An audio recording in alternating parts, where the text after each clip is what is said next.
गरीब परिवारों के लोगों को गरीबी के साथ साथ और कितने ही दुर्भाग्य झेलने पड़े, किस्मत के सामने मानो ये सभी कम पड़ जाते हैं। ऐसी ही एक घटना तुलाशिखौ क्षेत्र में एक बच्चा अपने दिन मजदूर पिता के साथ लकड़ी पेड़ काटने गया था। तभी दुर्भाग्य से बच्चे के टांग पर एक बड़ी पेड़ आकर गिरी, जिससे उसका टांग टूट गया, जिसके कारण बच्चा अब चल नहीं सकता। उसके बाद पिता उसे खोवाई जिला अस्पताल लेकर गए, लेकिन हॉस्पिटल जाने पर भी क्या होता जब पिता के पास अच्छी इलाज और दवा खरीदने के लिए हाथ में पैसे ना हो।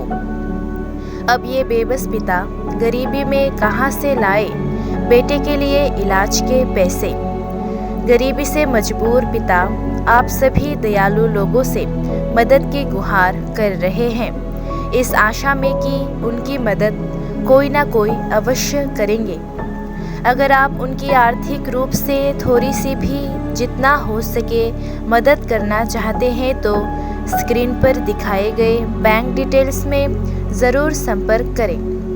Account holder Nalia Debbarma, account number 0054120600048991, IFSC code I0I000TSCBL, Tripura state cooperative bank.